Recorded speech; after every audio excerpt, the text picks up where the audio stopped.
cerita ke siapa lagi gitu kan. Saya tuh sekarang lagi di Jepang gitu kan. Terus ibu saya itu di Malaysia. Terus di rumah itu ada nenek kandung saya sama adik nenek saya gitu. Nah, yang nenek kandung saya itu jahat banget Miss, pokoknya jahat banget lah sama saudaranya itu. Terus keluarga saya tuh kayak nggak pernah peduli sama satu sama lain ya Miss ya. Kayak saya tuh udah sendirian gitu Miss, sendirian. Aku tuh kadang tuh cuman minta tenaga mereka gitu, tapi mereka tuh kayak tutup mata gitu Miss. Terus yang adik nenek saya itu sekarang kan keadaannya stroke ya Miss ya. Biasanya sebelum saya ke Jepang, ibu saya ke Malaysia, itu saya sama ibu saya yang ngurus gitu Miss. Kayak di rumah sakit, administrasi, makan apa segala macam. Nah, kalau kita kan sekarang udah nggak ada di Indonesia ya Miss. Tapi keluarga saya tuh emang aduh astagfirullahaladzim banget lah Miss ya. Jadi akhirnya karena saking keluarga saya tuh emang bener-bener nggak bisa banget dimintain tolong tuh. Saya tuh sampai minta tolong ke teman saya Miss. Sebenarnya saya tuh malu banget ya, kan keluarga saya banyak ya, ada om, ada tante, tapi mereka tuh ketika ada kayak gini tuh nggak mau ngelihat sama sekali Miss gitu kan. Nah terus saya tuh sekarang bingung gitu. Sekarang adiknya nenek saya tuh masuk ke rumah sakit dalam keadaan stroke. Nggak ada yang mau jaga satupun Miss, dari keluarga saya tuh sama sekali nggak ada yang mau jaga. Padahal saya tuh niatnya mau bayarin, udah nggak usah cuma-cuma saya bayarin meskipun itu keluarga mereka sendiri ya Miss ya. Seharusnya saya kan nggak bertanggung jawab atas adiknya nenek saya, tapi karena berhubung kasihan Miss nggak punya anak, nggak punya suami, nggak punya rumah, ikut kakaknya juga, nenek saya juga kayak gitu, segala rupa diungkit-ungkit Miss, sampai saya tuh kasihan sekali gitu. Saya nelongso banget gitu loh Miss. Jadi ya udahlah, kehidupan dia aku ambil alih. Ketika aku di Jepang kan aku udah mulai ya, udah adalah Miss, saya di Jepang juga belum ada 5 bulan gitu Miss. Jadi ya uang juga masih terbatas lah Miss. Akhirnya ya udah saya ngalah lah, kayak sewa jasa buat ngurusin di rumah sakit gitu. Seharinya 300.000 Miss, 24 jam, karena benar-benar nggak ada yang mau Miss. Kan rencana saya 12 jam terus buat kan malamnya doang lah, tapi itu benar-benar nggak ada yang mau Miss. Sampai saya tuh bingung, ya Allah gitu, ini kan juga keluargamu toh gitu, kenapa sih nggak ada yang mau bantuin gitu. Enggak kok, aku nggak minta gratis gitu loh Miss. Nah, terus ya udah, masalah itu biarin gitu ya Miss, udah lego. Temanku juga udah sampai gak habis pikir lagi sama keluargaku gitu Miss. Akhirnya tadi itu saya minta surat keterangan tidak mampu ke desa buat ini orang kalau misalkan dirawat di rumah nenek itu bener-bener kayak batang Miss, ibaratnya kasarnya tuh kayak gitu.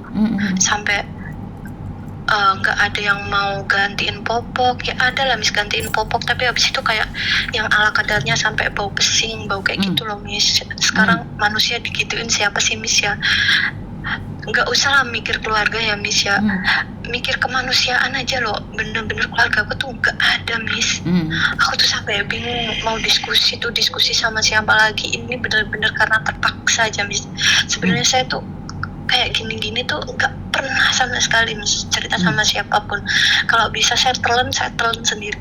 Tapi saya bingung Miss ya, saya udah mengusahakan segitunya lagi, tapi kok nggak ada gitu yang ngertiin. Tolong lah, maksudnya saya tuh nggak minta duit kalian, aku tuh cuma minta ayolah gotong royong. Toh ini keluarga juga udah tua, nggak ada yang ngurusin, keadaannya stroke karena habis jatuh. Itu juga dulu pertama waktu ikut ke rumah nenek saya tuh Miss ya, itu benar-benar masih sehat gitu, masih sehat, masih bisa ketawa. Terus sekarang tuh sampai nggak bisa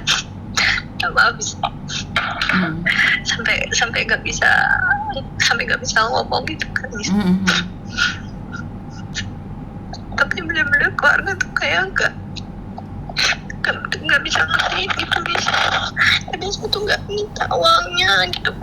Nah terus tadi tuh saya udah ke surat minta dinsos, ternyata dinsosnya nggak bisa karena emang udah keadaan yang kayak gitu gitu. Mm-mm. Udah keadaannya stroke. Saya bingung terus ini dibawa kemana, kalau di rumah nenek saya lagi udah pasti nggak kerawat gitu Miss. Barangkali Miss punya yayasan Gria Lansia apa gitu Miss yang bisa nampung lah Miss. Saya juga nggak bakalan kayak lepas gitu, nggak sih Miss. Nah ini saya lagi menghubungi. Nah kemarin juga ada titipan dari yang kanker itu, belum ada jawaban Dok. Nanti kalau ada jawaban saya akan kasih tahu di umum ya. Iya nih, makasih Miss ya. Nanti Miss Yuni akan mencoba. Ini banyak sekali anak-anak yang mau titip ini sebenarnya, makanya nanti saya akan informasikan ya seperti apa dan bagaimananya ya Nak ya. Iya Miss, Oke. makasih. Kasih saya sedikit waktu ya sayang ya. Iya Miss, makasih. Saya tuh sampai ya Allah Miss ngelangsa orang yang bukan keluarga aja Miss, teman saya tuh sampai ngelangsa, terus penjaganya tuh kayak ngelangsa, bener-bener gak ada yang mau jenguk gitu loh Miss, kayak ya Siap. Allah kasihan banget. Oke sih. Nanti saya infokan ya Nak ya. Saya lagi menghubungi sesuatu agar bisa menerima kalian yang ada di rantau ini. Iya Miss. Nanti saya update ya Nak ya. Yes, makasih Miss. Oke, I love you. Semangat sayang. Cari uang dulu di Jepang ya. Iya Miss, makasih Miss. Oke, I love you. Iya mana emang pada faktanya kalau kamu jahat banget sih nggak ada yang rawat kamu. Makanya semasa hidup itu jangan jahat, jaga ketikamu, jangan terlalu frontal terhadap kehidupan orang lain. Bagaimana dengan hidupmu? Yo, masa mudaku judes banget, angkuh banget, sok-sokan banget. Ya secerewet inilah saya.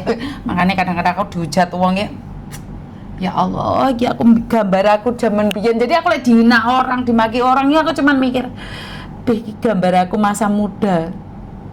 Diloloni wong, difitnah wong. Teh mbiyen iki cangkemku memang mungkin tombak cucuan. Jadi sekarang itu balik lagi semua ke saya. Kalau saya dimaki-maki orang ini cuman saya ngelihat, ya Allah. Iki kok buai kok malah berlipat-lipat ganda iki. Seperti itu ya teman-teman ya.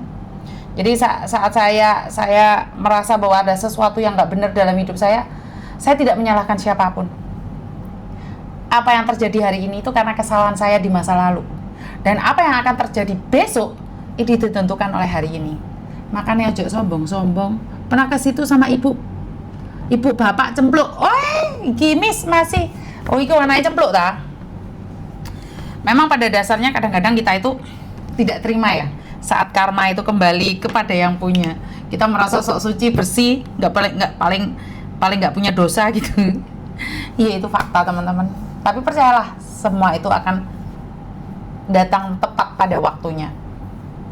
Kita lagi mendoain orang jelek-jelek, tapi nggak dihukum-hukum nih sama Tuhan ya, karena doamu yang jelek terus sama orang. Makanya doain orang yang baik, biar karmanya cepet tumbuh. Oke, semangat, lakukan yang terbaik versi kalian. Dan tahu nggak ini udah jam 6 rek, bujuku ngenteni ya. Wassalamualaikum warahmatullahi wabarakatuh. Berkat Tuhan mengalir atas hidup kita semua. Semoga semua makhluk hidup bahagia, baik yang nampak maupun yang tidak nampak. Terima kasih, I love you, dan bye-bye. Sampai ketemu lagi. Apa? Ngising? Kelakuanmu ini